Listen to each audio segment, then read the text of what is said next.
Wrestling fans, I'm Dan Marty. MJ in the house, otherwise known as, what is my name? I'm still trying to figure it out. We've got too many people calling for you. MJ in the house. Oh, Marty Jannetty didn't be calling for me. It's Thursday night. It's 9 o'clock. Get ready for some fun, folks. A brand new Wrestling Insiders Party with Marty is next. Yeet.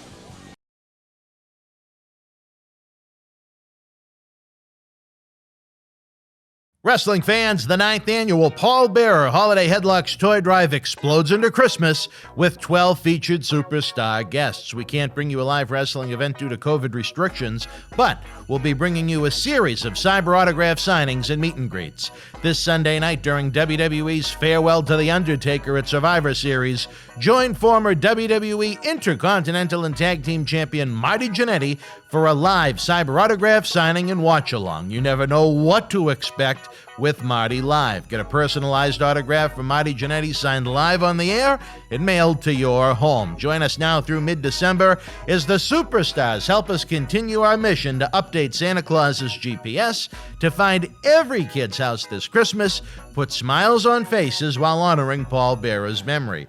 VIP packages are still available. Don't worry if you've missed a live superstar signing. Every star is signing enough photos and posters while they're in Boston to fill VIP packages through December the 19th.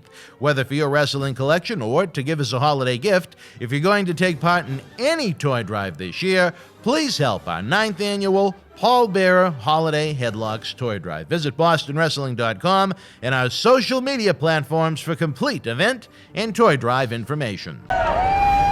This is Mick Foley. This is Harley Race. This is Shelton Benjamin. This is Mr. Wonderful Paul Orndorff. This is the Monster Abyss. And this is Daniel Bryan. This is JBL, and you're watching the MWF. Be there live.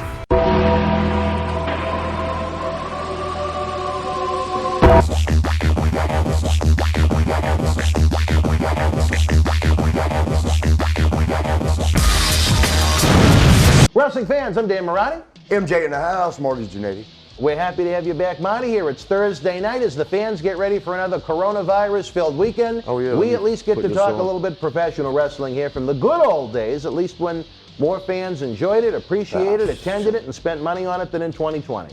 Do what? Yeah, exactly. I'm sorry.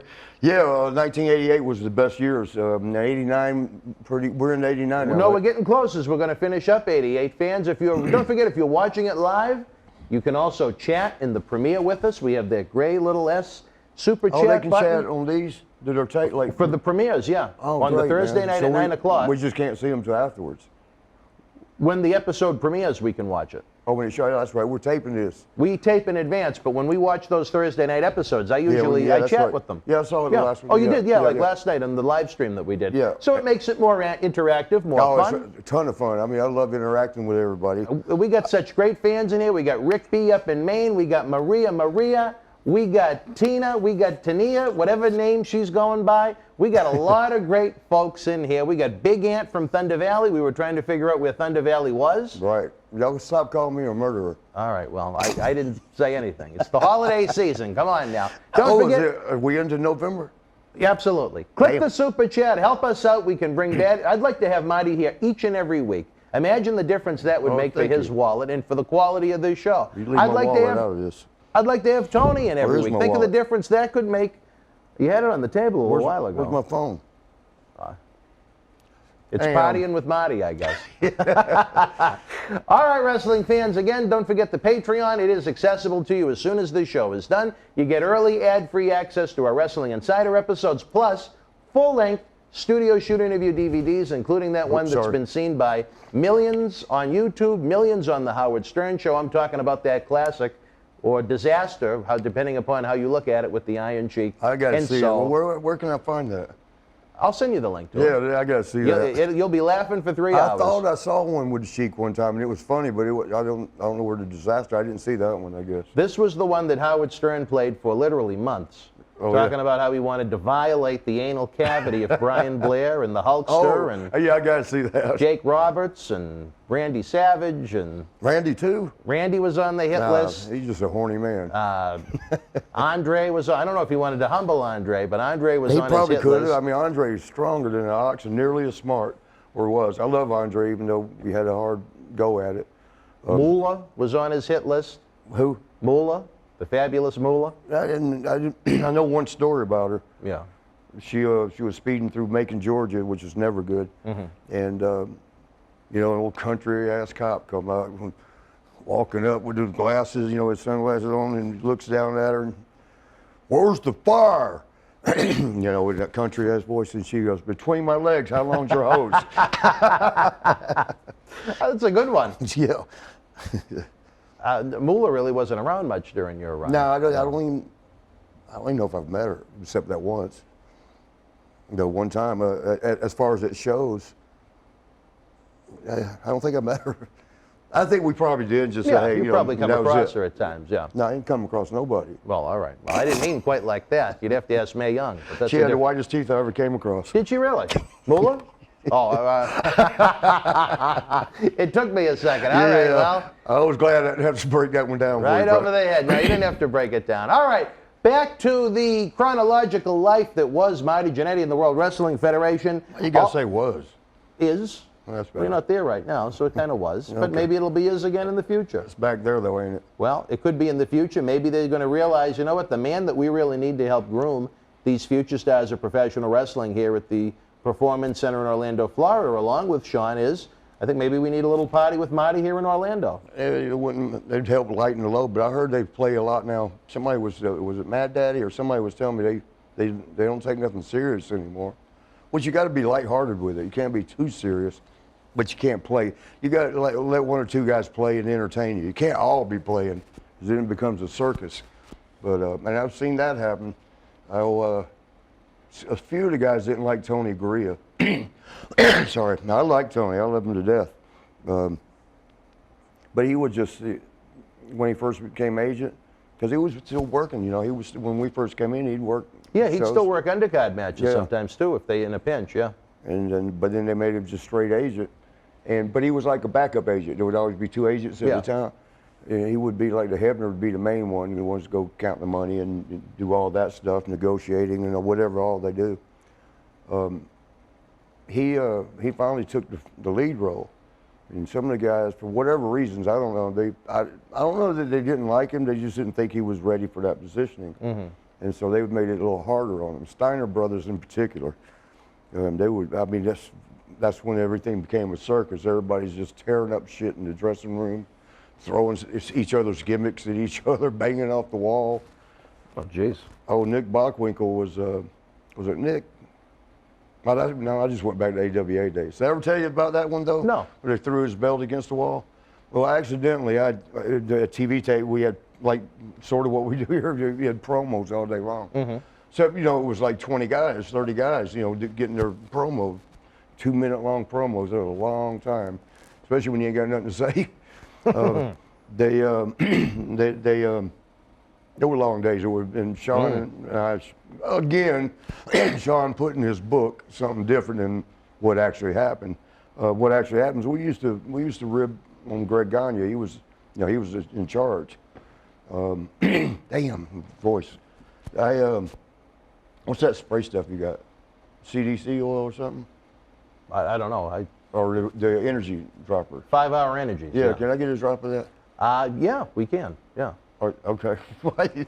You act like I asked you for cocaine or something. No, Full-blown the Sheik vest right isn't there, sitting did you hear here. The Sheik isn't sitting here. But so what had happened was, I mean, we'd take, like, Greg would come out with his pencils and mark off, you know, each interview as they went. And he'd go to the control room to check to see how the last one looked or if it was okay. We'd get his pencils. We'd collect them all. He'd come out and look for it, or even in his pen, he'd have a pen. But he usually had pencils for some reason. And he'd go back in the control room, take another one. He finally called on, it took about 4 times. Who's getting my damn pencils?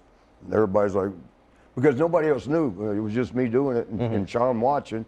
So we'd only, the rest of the boys really didn't know. I wouldn't do it like, hey guys, I'm taking the pencil. It wouldn't be like that.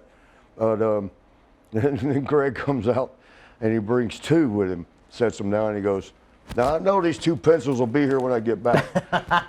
And when he came back, and he was in the control room long enough, that got those two pencils, went to where you sharpen them, and sharpened them all down to the nub, right to the eraser, and then put like 10, 15 nubs. And he'd come back, he just threw his papers in there. Jesus Christ. But so while that was going on, Nick was I like Nick, God rest his soul. But he kind of rubbed some guys the wrong way. Because he was like the veteran. He was very good. I mean, we learned so much from him. But he was just a little bit rough on the new guys, always calling them, And he was very, very eloquent. He could say words without cussing and stuff. But he would just say, the young punks, they better know I'm the bull in the ring. And like, okay. All right, Mr. Bull. And we ribbed the hell out of him. Curt Hennig got me the best. Because he knew everybody was messing with him. He knew a bunch of guys were messing with him. I think he assumed I was one of them. But Curt Hennig, Mr. Perfect, he comes out the bathroom. I'm going to the bathroom at the studio. He comes out. I'm skipping all around. I'm sorry about that. That's all right. I got ADHD, DD, HDH, and OCD, and CDC somewhere. There you go. And so he's coming out of the bathroom. I'm going in, and he's giggling his ass off. What's so funny? Because Curt was another one that ribbed a lot. Mm-hmm. He would love to rib. He's coming out. And he goes, "Look in the last stall," and I'm like, "Oh, I go in there," and he's got one of Nick's 8x10 pictures, and he set it in the toilet and shit on top of it. And he shit on the belt? right on his picture, and you can see at the bottom it says Nick Bockwinkle, world champion. And then I go in there and I see it and I'm busting out laughing, and then I come back out and here comes Nick. And I find out later, Curt said, "Marty's in there fucking with one of your pictures." We call that a double-double. He got a double rib out of that one. He got Bockwinkle and then he got you. Yeah. Nick goes and he looks in the last stall, he goes, "Marvy. Just shit on the world champion. That's just Marvy." He called you Marvy? No, he always would say like marvelous, but he would say Marvy. That's just Marvy. Yeah. Oh, Curt. Oh, so anyway, that wasn't even the story I was telling. That was just one I remembered. Because we would mess with people that were, we were young and stupid, and still stupid, just not young no more. But we do things we wouldn't do now. And. If the guys kind of rubbed us wrong, well, that's who we'd mess with, play with them. That's all it was just playing. Sort of like with my cat Swaggy. There's been a few mice in the house lately. He'll sit and outwait them. He'll sit at the wash machine. I'll come back 2 hours later. He's still sitting there waiting. That little tail just switching, waiting for that mouse to come out. I don't know how he hears them or he smells them. But anyway, when he gets them, he just plays with them. He don't try to kill them. I got one of them and put him in a big pickle jar. I couldn't find anything else. I was going to keep him as a pet. But I had to put a piece of paper on top to poke holes in. And he ended up jumping out through it. I just lost him. Yeah, I had a pet mouse like that one time named Ralph.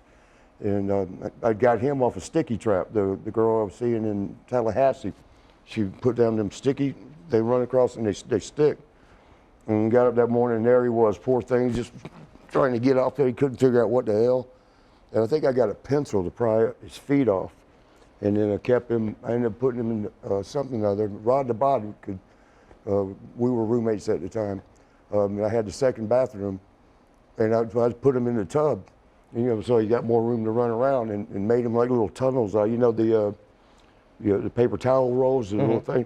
Made him little super highways down there, cut holes in it, and poke them together. And he loved that, man. And he would eat Doritos. It got to where he'd come get it out of my hand. He got pretty tame. I was scared to pet him just in case he would turn around and bite. They probably got rabies or something. But it got to where you let me pet him on the head as long as I had food. But I had to go to Japan for like 2 weeks, and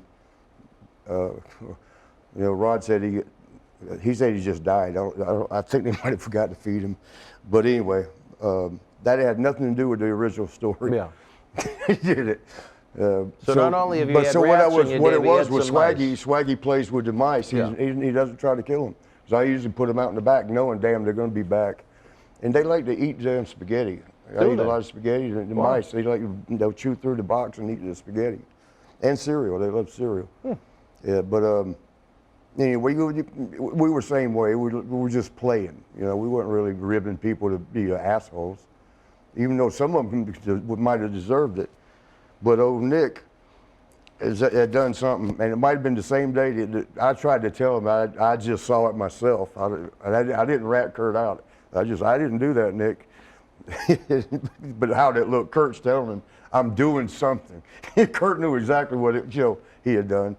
But so Nick started, kept Marby, the new guys, because we were fairly new in there.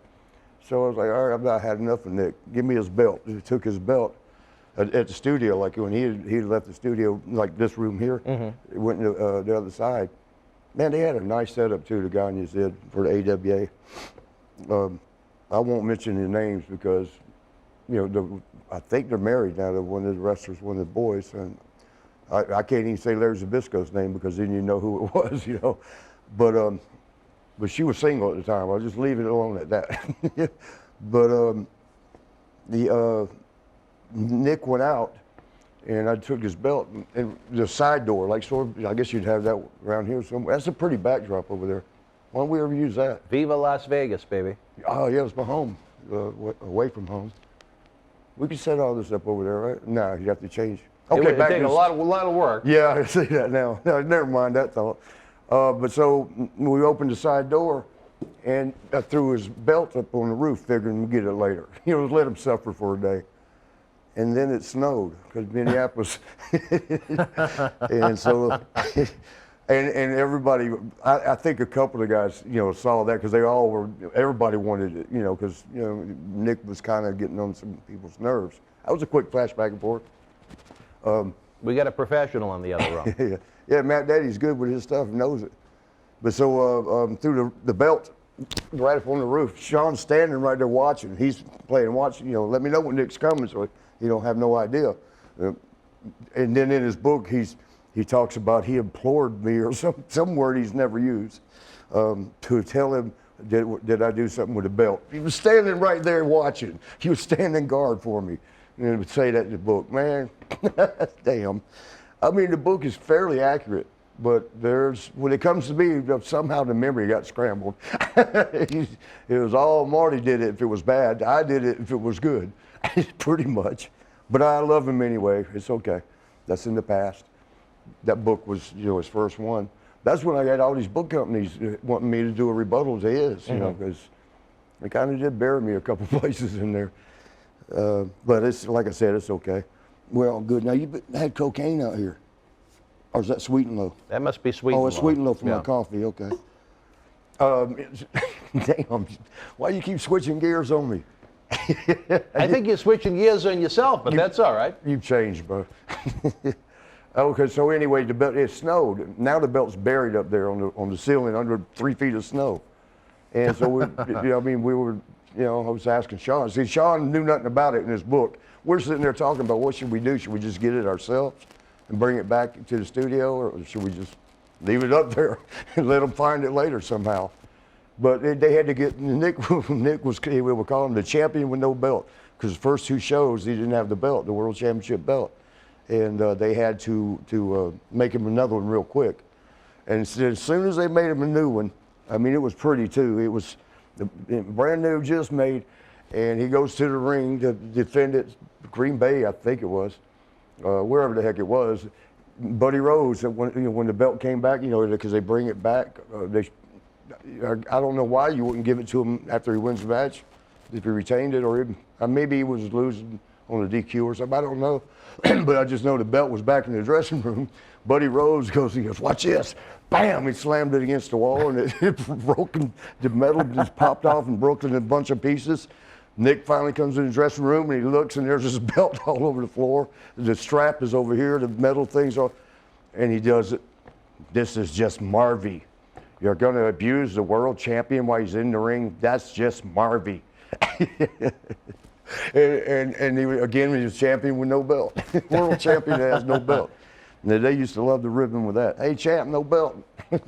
And, Nick, we used to mess with him. One more quick story, and we'll get back to Sure. 1999. 88. 88, we're only in 88. You got it. Wow, we got a whole bunch of years to go.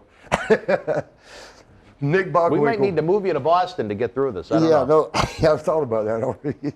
Except you have to wear hazmat suits. Hazmats, what are they called? The hazmat, yeah. You have to wear.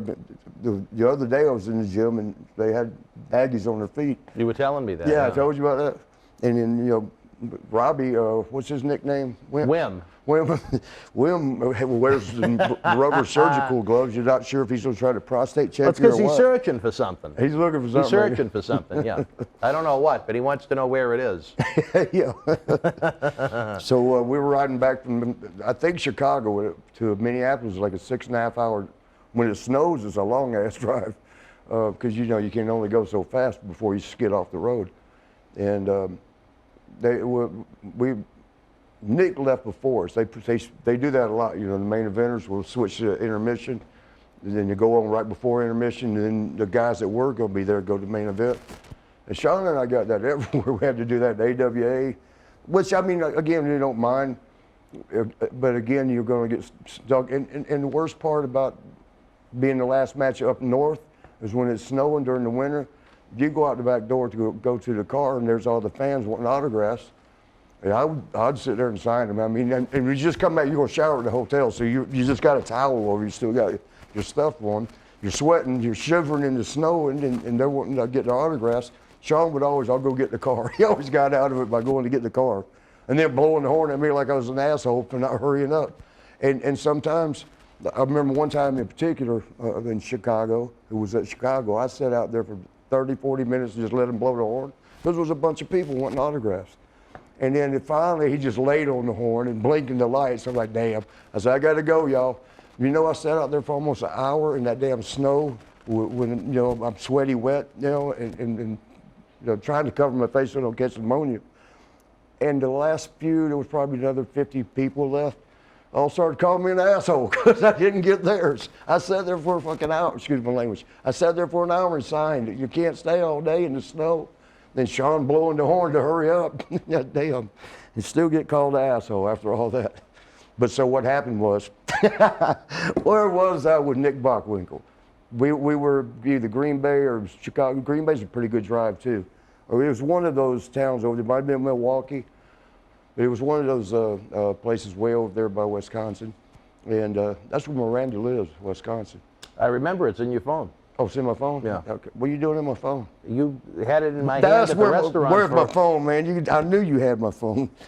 But so Nick, that was during the phase. I remember I said on one of the other episodes, we went through a lock phase. Everybody, we wrestled in the high school gym. Kurt Hennig like, just yank on them. They'll come. Some of them will come off. Everybody knew after a high school gym, show that somebody's getting ribs the next couple of days with locks. And so now we went back to 86, but I got to finish this and then I'll leave 86 out back. Well, 87, 88? 88, yeah. When they throw you out of the club, 86, 84, 87, I forgot. But I never got thrown out of the club. Never? No. I had to throw some people out of the club, but I'd never get thrown out. But anyway, so everybody's loaded with locks. And they switched me and Kurt Hennig and Sean were all riding together. I think Scott Hall might have been with us too. And because they tagged Kurt and Scott. Mm-hmm. We were a good tag team too. Hold on my paper tooth. I'll get that fixed. I actually have it with me. I had a little tooth to snap in, and so I can afford to get the kind you drill up in the jaw. But it didn't fit, and I got them to make another one. It didn't fit, so I'm stuck with putting paper in my damn gap in my tooth. I told you what happened. I hit the post, training one of the kids, and knocked the damn tooth out. But so we're driving back in Kurt's white Bronco that OJ stole, and we're we're only about to go about 40 miles an hour, and that's Kurt had four-wheel drive and was able to go that fast because it was slushy on the road, from the snow and everything. And they hadn't scraped it yet, to come by. We see this one car, and oftentimes, very often, you pass each other on the road because you're going to the same place. Like if you're going from Milwaukee back home, course, they're scattered when you really see the guys coming to the show because y'all got to be there an hour early. So you pass each other back and forth, usually. And then on the way home, once they're, pass each other sometimes. And there's this one car ahead going real slow. Kurt goes, I think, yeah, it is. That's Nick Bockwinkle. And we're like, oh, really? Yeah, the way he said it, I'm thinking, no, don't run him off the road. Don't do that, Kurt. and so Kurt's like, no. So we get upside, we crack your window and listen. And then we got up next to him and leveled off. And he did a quick look, and he was like this. Yeah. When he was driving like this, he was like, his chin was almost on the steering wheel. He's looking out there, and he's got them big Coke bottle glasses, about thick as they can be. We always used to tell him he looked like a seal looking through a block of ice. But he was crouched over, and he didn't want to look. He didn't want to take his off, but you could hear this. And we looked at Kurt like, what's that? His car's fucking up. He goes, oh, it's the tea kettle effect. So what the hell? I'm the one right there, right? So it's going to look like I did it again. He goes, look at his handle, his door handle. And I look, and there's a lot. but then he goes, he had I think it was a Lincoln, so that symbol, the symbol that sticks up. He goes, look at the front of the car. I look up, there's a lock up there. And then he goes, watch this. And he goes, look at Nick. And I'm looking at him, and he's like this, and Kurt blows the horn, and he looks over, and he's got a lock in the middle of his glasses. That's why he was. That's why he was that's like funny. this. Yeah, we waved and went on by, and good and damn well Nick figured I did it. He had to drive for 5 hours like that with a big lock pulling down on his big ass glasses, and with the tea kettle effect. Oh, that's hilarious. The old Kurt, man, he was good. Was Bockwinkle an agent when you were there in WWF? Yeah, I know yeah. he didn't last particularly long, but I don't think he wanted to. he didn't like it. I don't know. I don't know. Maybe he was getting ribbed again. Well, I know we talked about that overseas tour where they had the issues with Junkyard Dog in Morocco, and I guess they gave it to him pretty hard on that one. Oh, I that believe. might be it then. Yeah. I mean, yeah. Yeah, I heard about that. I wasn't on that one. You all missed heard the about fun, it, though. We heard all right, Vince. All right, back to. Oh, wait, go ahead. No, that was it, I think. That where was did it. we start The locks. all this? Oh, the belt. The belt, right? So okay. the belt's about still under 3 feet of snow. They finally got him another belt, and they wouldn't dare leave it in his dressing room no more. And but like maybe 3 months later, when snow melted, probably longer than that because man, Minneapolis is 9 months of snow. Yeah. I loved living there though. People know how to have fun when that sun does come out. Hell, they have fun in the snow. they do these things. John Nord kept wanting us to go. The snowmobiles, and it's a path. You go up these long 50 to 100 mile trails, and they have ice houses along the way. You stop in, have a couple beers. I know you get drunk at the end of it. You ain't supposed to be on a snowmobile drunk, but it's cool. And then they got little ice fishing places, and you just go up the trail and then you turn around, come back. I'd never even been on a snowmobile, and I got on one time, just like in a little yard or something. I forgot where the hell was the parking lot thing. And it was too scary for me. I'm like, nah, I'll end up wrecking this. Because I know I was going to play. Because they had a lot of power to them. I mean, you almost lift them up.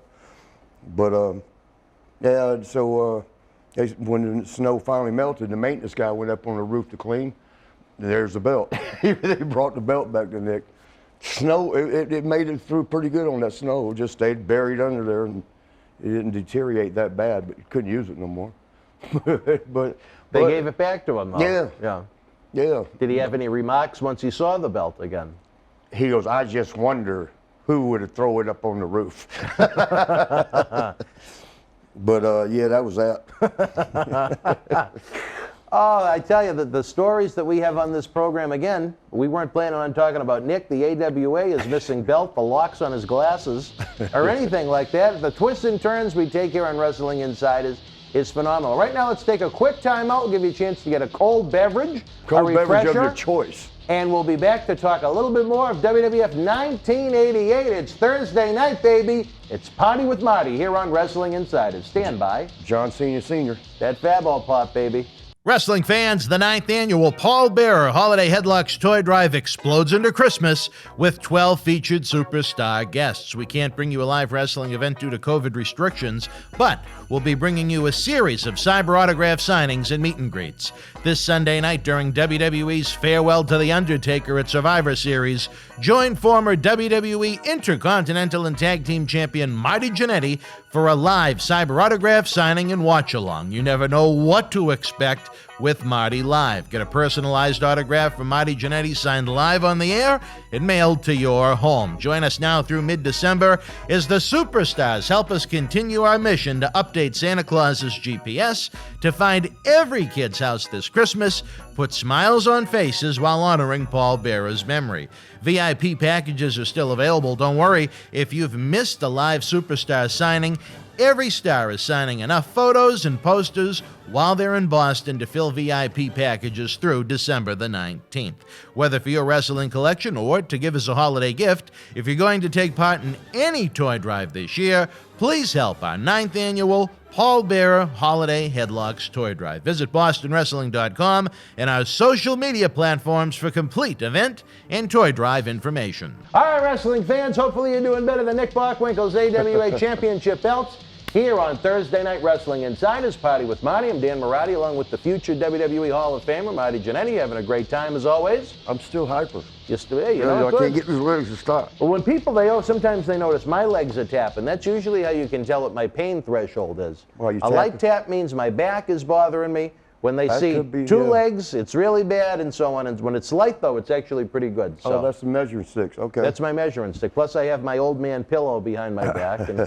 But anyway. We should switch sides once in a while, because this is like a horrible side of me. I think they say you look great. Who's they? All the rats.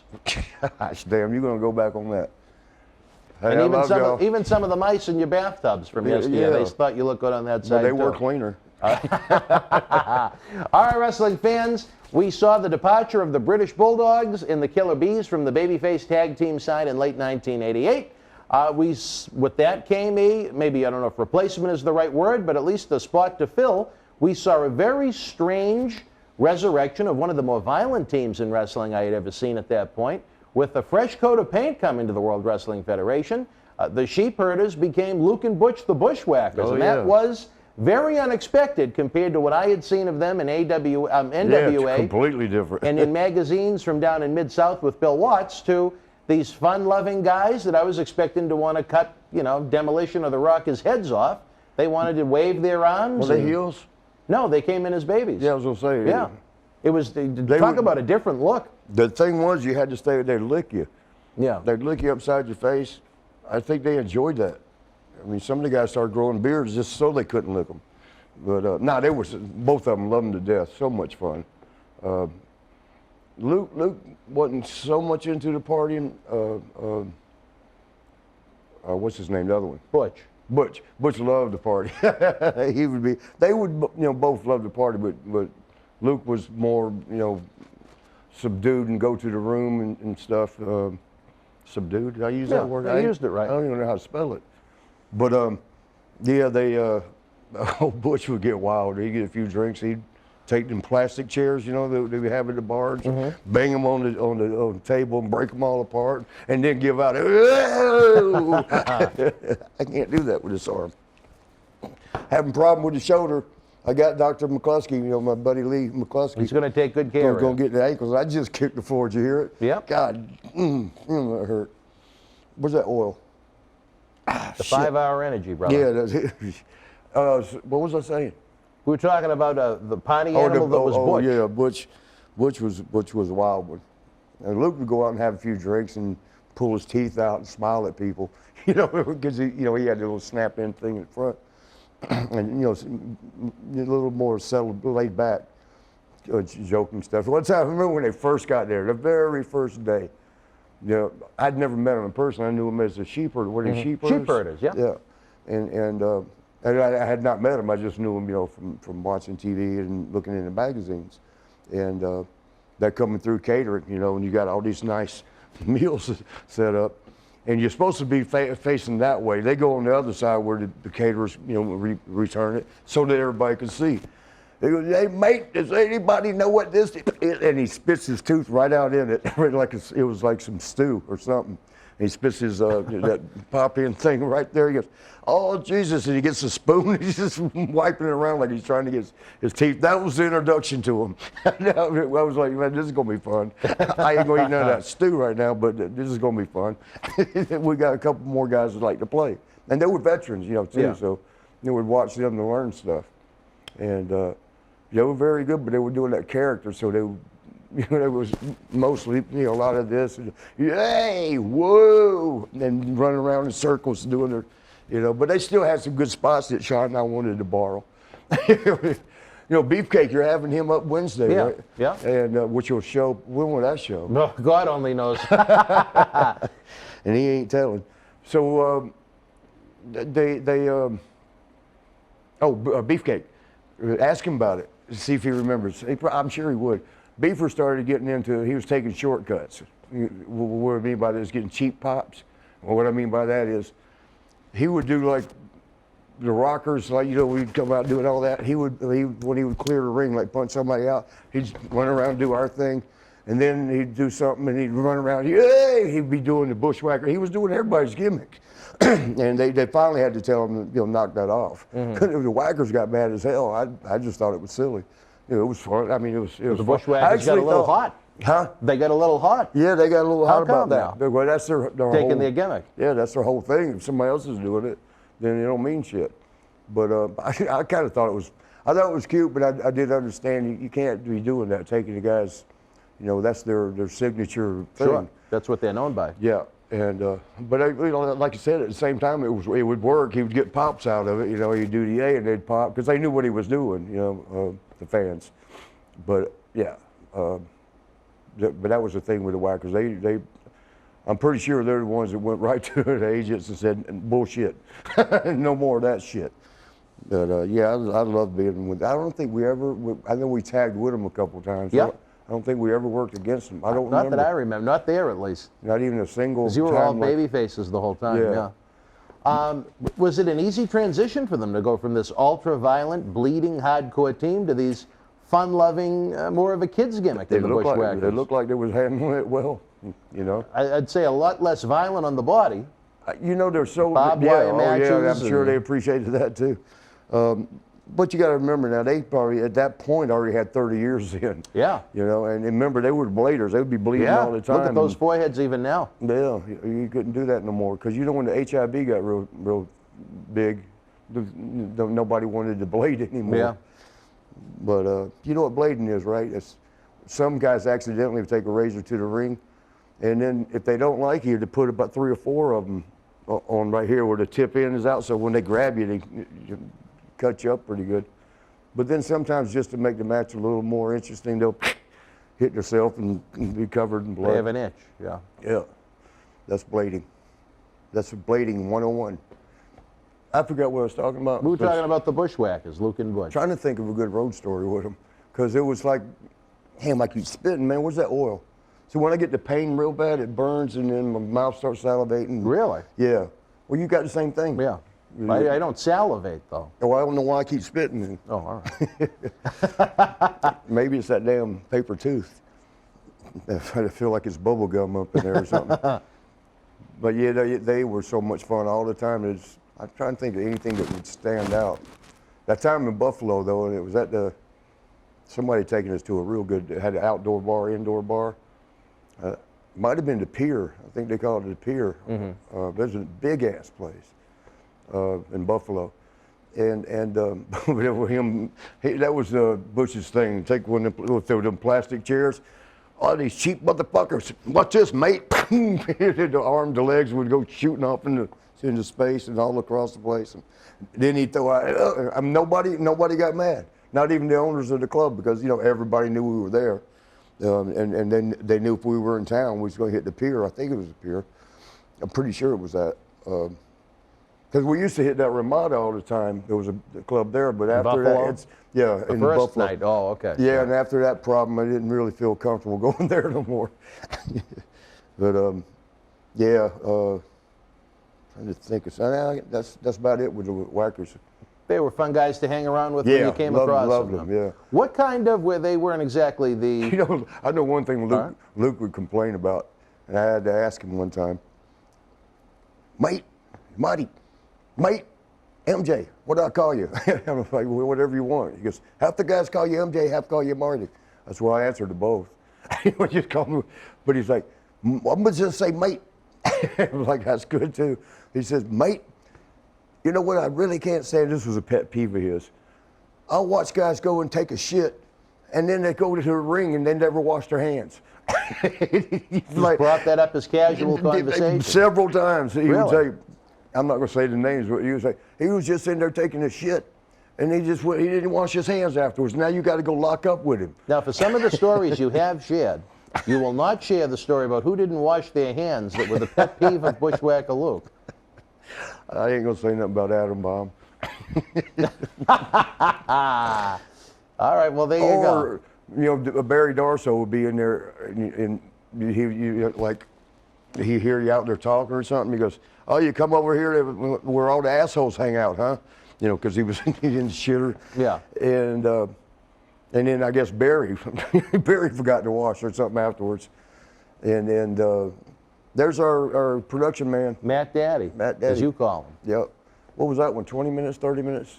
I saw a lot of blinking hands. I did don't know. too. I saw a lot of blinking. Maybe there, maybe he needed to stretch his fingers, one or the other. Probably that. Unlike, I guess, Atom Bomb. He didn't want to stretch his fingers. Yeah, him or Barry, I think. But the thing that got me was like one time I said, Luke, what do you do? Hover out there? Do you just hang around the toilets? Well, Why yeah, do you know or this? sinks, if nothing else. Yeah. Is he keeping guard at the sink? Well, what he was doing, I think he was watching whoever he had to work with. If they go shit, he'd go wait and make sure they wash their hands. Now, would he ever say anything to them if there was no I think washing? he did. Really? I think he'd mentioned, mate, you know we got to go wrestle each other. You can wash your hands. Well, I don't think he's necessarily wrong. No, I don't either. Luke was prepared for the corona long before it ever came to way be, I guess. before. Yeah. But yeah, they were such easygoing guys that everybody loved them, as far as I know. I don't think anybody had any animosity towards them. Did I just say that word? Yeah. Animosity? Yeah, animosity. I can't spell it either. Well, but you're good. Hopefully, You're good. hopefully I ain't writing, so am I talking too much? No. Well, you and Sean were known as, a couple of the better looking guys, but for someone like Luke and Butch that were kind of older gentlemen, kind of raggedy looking, They monster were, looking. yeah, because they were all scarred from up. all the gig marks and from decades of bleeding. Yeah. What kind of attention would guys like that get from the groupies or the rats, if you will? The ladies. The ladies. Yeah. The ladies of the night in How can't professional they just wrestling. be ladies? Well, you'd have to ask Mother Nature. I don't know. Or ass-eating Annie. There you go. Ass-eating Annie. Now, what I'm kind sorry. of loving would they get on the road? Some of the non-rocker type looking guys. They didn't really. I'm not going to say which one, but one of them was more into guys than girls, and then the other one didn't. I think he was happy at home. He didn't mess around. So I'm not going to tell you which one is which, but neither one of them really messed around as far as that. Yeah. They were pretty good at what they had at home. They were happy at home. I just mean in general, some of maybe the heavier set guys like. You mean just them? I don't know. Boss Man told me one time. I think I said this in one of the segments. So me and him were sitting, and he was kind of big, heavy. He lost a lot of weight. I mean, he trimmed down good. He looked great when he lost it. Strong as hell. But he told, we were sitting in a restaurant eating, and he goes, I think he'd probably been running that gimmick now for 6 months or so. And he's like, this is the best job ever. I'm like, yeah, I like it too. And he goes, excuse the word I'm about to use, because I've never gotten so much pussy in my whole life. And I'm like, well, yeah, I mean, it's out there. It's out there if you want it. And so there was someone for everyone. I guess so, Well, like I said, here in Boston, like we the had, Hebners, I shouldn't say this because I don't know if they're married or not, but the Hebners would always get with the huge women because, like nobody, Slippers here in Boston. And, yeah, and nobody else would, and they said big women need loving too. So that was their thing. I'm sorry if they're married, I just made that up. So there's someone for everyone. Yep, if you wanted. If you wanted. Yeah. All right, well, let me tell you something. 1988, it was a very interesting year looking back on A it. long ass year. Do you have any, and you were only there for 6 months, do yeah, you have any, imagine a whole year. any certain happy memories from when you were first there? Anything maybe regrets from your early run in the company heading into 1989? Well, with 88 was just a dream come true. because now you're making all this money and you're single. You're getting, you know, I used to tell them, people don't understand this. You get your loving on the run or you get none, because you're on the road 300 days. You know, you get a couple of days at home, the first thing you want to do is rest that first day. The second day, you take care of paying all the bills and catching up with everything around the house. The third day, if you get 3 days off, you're packing again, getting ready to leave. So it's like that time off, that 72 hours when we get 3 days, whew, right by, right by. And so, you know, like I said, if you're going to get your loving, it's going to be on the road, because you're there 300 days, you know, and I love loving. Wait, what? Yeah. It's a nice way to put it. That's why I'm a certified orgasm donor. As we've seen. You have the T-shirt to prove Yeah, it. from the shirt. Don't say I've been out here doing sex things. Several of my girlfriends will get mad. All right. They think they're the only ones. What I mean, they know there's a group of 7 or something like that, and they think that group is all there is. That's it. It kind of is almost. I mean, that's the ones that. Yeah. Okay. Never mind. Other than those dozen. Yeah. All right. Well, what a year it Did was. I tell you about Dee at the hotel? No. The front desk girl? You mentioned the woman's name, but I keep feeling there's more than meets the eye with Dee. Yeah, she was very nice. Yeah. In more ways than one. Huh? I ain't saying nothing like that. I know Lisa had her eye on you, too. Who's that? She's kind of the older one that was there on at the, overnight. Yeah, but she was bigger than a buffalo. Well, she needs loving, too. Well, Maybe the Hefners. Yeah. The Hefners could come over and visit That's their Lisa. job. It ain't my job. 88 came to a close, baby, after you had a nice 10-day But break. it was a good year. You had a 10-day break. Would you remember what you did on your first 10-day break in forever? When did we have that? Right before Christmas. 10 days? 10 days. Must have stayed in the snow. All right, there you go. You had a nice gap there. You came back. It was double shots galore, big business. You know, there was even a rare. I don't dip. I was just spitting part of the tooth. There you go. Oh, well. Part of the tooth was coming apart. Even on New Year's Eve, and they always don't run New Year's Eve house shows. So 88 was a hot year. Yeah. We'd made it. We felt like we'd made it. Because, I mean, you know what? When I got into the business, it wasn't like WWE or back then WWF or bust. I was happy in the Central States. Yeah. They, I mean, you're doing your work. You know, for me, wrestling is playtime. That's your own little universe. Once you step in the ring, that's yours. You know, and you got all these people watching you enjoy, life. Because, better to match, the more you enjoy yourself. And, that's the only, I didn't, when AWA came calling, I wasn't looking for them. I was like, well, they got national TV. I mean, I was more interested in seeing new cities, because we had the 7-day circuit there, same places all the time. Mm-hmm. We'd have a spot show here and there, so you would see like Dodge City once in a while, and some of the places that legendary with the Westerns. Dodge City almost got left. What do you mean? Well, all the guys a bunch of us went in a van, and some of the other guys straggled along in the cars. But the van that I was in, Tommy Rogers, I don't remember who else was, but it was about 4 or 5 of the guys, and we all stayed at, it was just one particular hotel, and we were meeting up at like say 9 o'clock in the morning to head back home or whatever, or to the next town. And I had slipped off with some girl that stayed at her place. And I got up in the morning, and it was like 9:30 or 10 o'clock. I'm like, oh, shit, we're supposed to leave at 9. And then I have no idea where we're at, and she's still passed out. And I look out the window, she was like upstairs somewhere, and the road's right there, one of the main roads. I see the van going by, I start beating the hell out of the window, and they didn't know what to do. They were like, well, we lost Marty, what do we do? And I think they circled back around one more time, and then they thought, we just got to go. we can't miss this next show. It was a long drive to the next place, I guess. And again, no cell phone, so I'm looking for a payphone. I'm figuring I'll call Bob Geigel or Terry Garvin and say, hey man, they left me here. And then there's no way they can relay the message to them because no cell phones. And gosh, that makes us old, don't it? We used to use maps for directions. We used to have atlas maps to find out where the cities were we were going. We don't have to do that shit no more. No, makes it a lot easier. Yeah, if you get a flat tire, you ain't got to worry about, and you ain't got a spare, you're screwed. Almost said the other word. It wouldn't have been the first time. you've changed. It wouldn't have been the first time. So yeah, but luckily one of the guys was like, man, we got to just drive back to the hotel. They was going to go back to their hotel. They thought maybe I went walking or something. And oh man, I was walking then. I was up. I didn't know what to do. I guess I'll tell Terry and Bob, who were probably about 5. Dodge City from Kansas City was probably at least 4 hours.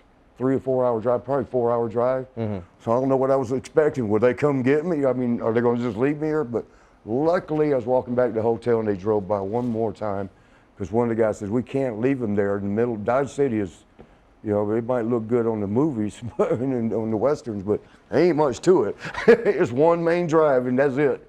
And that was lucky for me, because that's how they, you know, I'm walking down the street back to the hotel, and she didn't live that far from the hotel, which I didn't know. I didn't know where we was at. I couldn't get her to wake up. But yeah, that has actually happened to me several times. Really? Yeah. All right, well. One time it was for WrestleMania 6 in Toronto. I went off with some girl to her place, and I knew when we was leaving, driving, I think I left Sean at with the car, the rent-a-car. We take turns renting it, so our bill, bill doesn't skyrocket, because you'd always put it on your, was that MasterCard or something? You put it, you pay at the end of the month. How much? 35? All right, well, no, we got the cue. We got the cue. That's 50 minutes? Yeah, and we're just wrapping up anyway. So perfect time cue for him as we finish here. We'll tell this story later? You know what? Yeah, why don't we save it for 19 night? We give him a little tease about what was going on in Toronto. Yeah, so I almost missed WrestleMania 6. Well, there you go. So wrestling fans, again, we're wrapping up here. If you're joining us on the live chat on Thursday night at 9 o'clock, don't forget that super chat button is active. It helps us keep these programs going. It helps us be able to bring Marty in. If you could give us a big thumbs up, we appreciate it. That helps the cause, along with subscribing to the channel, which is absolutely free. You'll never miss an episode on Tuesday nights at 9 o'clock with Tony Atlas. And of course, Thursday night in prime time with this man, Marty Jannetty. MJ in the house. Who needs sports entertainment when you can relive the memories and legends of the good old days of professional wrestling? For Marty Jannetty, I'm Dan Marotti. We'll see you next Thursday, 9 o'clock. You and yours stay healthy, be well. Good night. And keep rocking it. Wrestling fans, the 9th annual Paul Bearer Holiday Headlocks Toy Drive Cyber Fanfest explodes into Christmas with interactive cyber autograph signings, live interviews, raffles, merchandise, and more. We were excited to bring you a wrestling event here in Boston, but we have the ability to bring a Cyber Fanfest to great fans like you around the world. Recent WWE NXT Cruiserweight Champion Leo Rush kicked off the drive with autograph photos and posters still for sale online. Let's run down the list of remaining cyber autograph signings where you can get an autograph photo for yourself or to give to a friend or a loved one this holiday. Mail order for your items is also available. On Survivor Series Sunday, November the 22nd, Marty Jannetty will be with us live for a cyber autograph signing during the Farewell to the Undertaker. You never know what to expect with Marty in studio live. We're back Friday, December the 4th with the veteran former Nation of Domination member Savio Vega, a.k.a. Quang, making a rare appearance in Boston. Things are going to get nasty on Saturday, December the 5th when Brian Knobbs and Jerry Saggs, the Nasty Boys, join us for the very first time. A great chance to get the former WWE and WCW Tag Team Champions signed. Sunday night, December the 6th, WWE Hall of Famer Mr. USA Tony Atlas returns for a Cyber Christmas party during our NXT Takeover Watch Along. Tony will be signing autographs and will also have his art available for purchase. The following Friday, December the 11th, one of the most powerful superstars in wrestling history, the Warlord, joins us live in studio discussing his WWF run beginning in 1988. Saturday, December the 12th, the superstar undefeated for 2 years in the WWF, Native American Tatanka, will be with us supporting the toy drive.